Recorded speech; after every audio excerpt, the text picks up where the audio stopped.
57 Words of the Queen 354.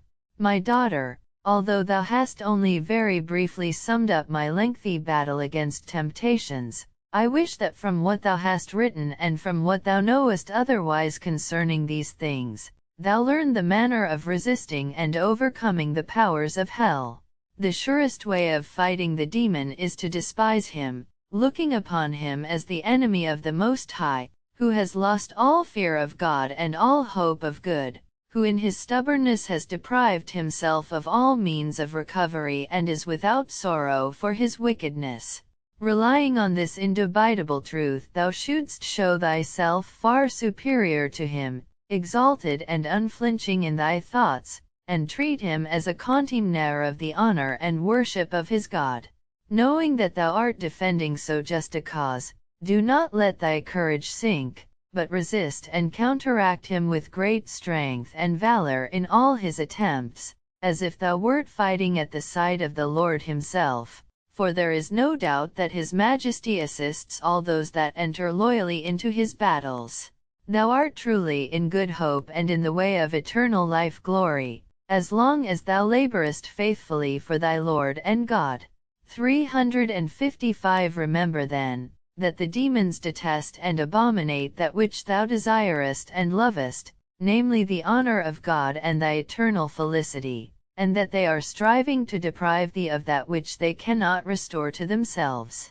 God has reprobated the demon, while he offers to thee his grace, his virtues, and his strength in order to overcome his and thy enemy and to procure for thee the happy end of eternal peace. Only thou must work faithfully and keep the commandments of the Lord.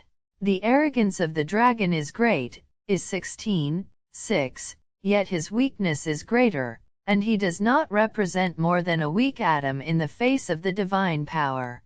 Yet as his cunning and malice far exceed that of mortals, Job 41:21, it is not advisable to allow the soul to bandy words with him, whether he is present invisibly or visibly, for from his darksome mind, as from a smoking furnace, issue the shadows of confusion, obscuring the judgments of mortals. If they listen to him, he will fill their minds with deceits and darkness, so that they will neither recognize the truth and the beauty of virtue, nor the vileness of his poisonous falsehoods. Thus the souls will be made unable to distinguish the precious from the worthless, life from death, truth from error, J 15:19, and they easily fall into the clutches of this fierce and wicked dragon. 356 In temptation let it be thy invariable course not to attend to anything which he proposes, not to listen, not to argue with him concerning aught. If thou canst withdraw and place thyself at a distance, so as not to perceive or recognize his wicked attempts, so much the more secure thou wilt be for thus looking upon him only at a distance.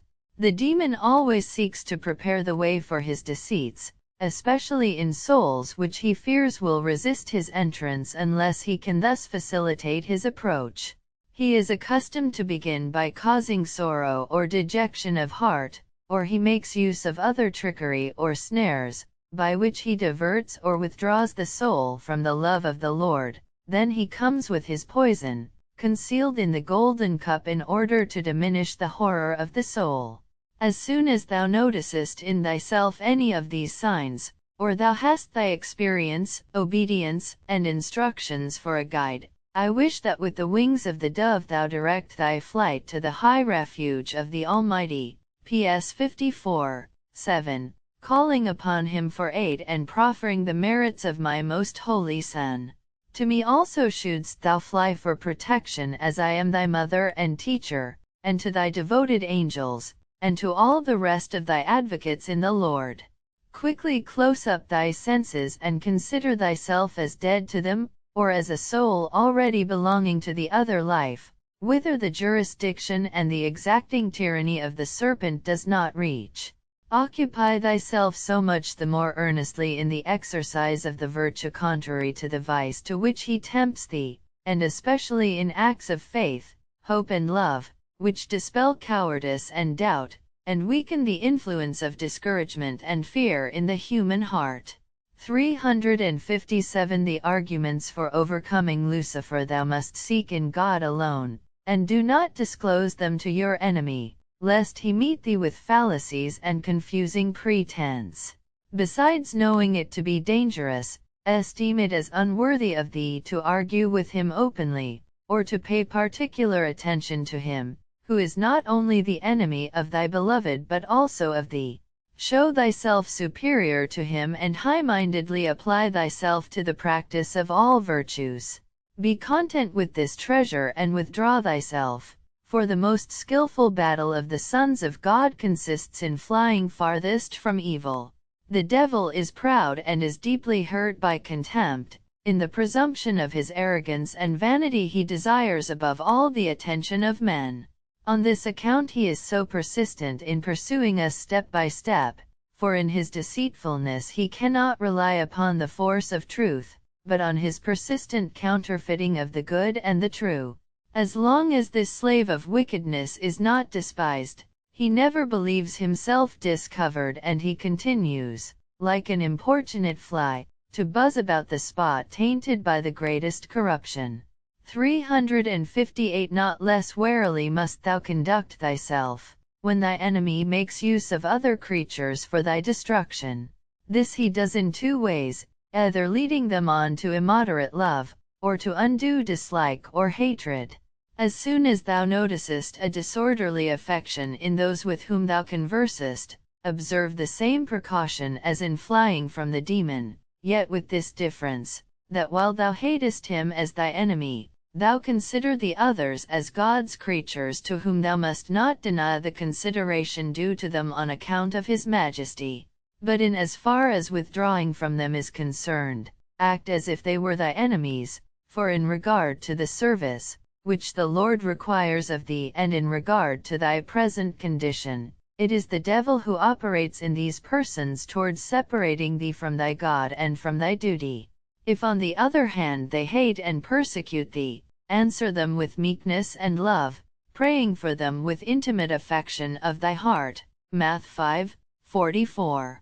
If it should be necessary, soothe the wrath of thy persecutors with sweet words, and undeceive those who are led astray by false reports.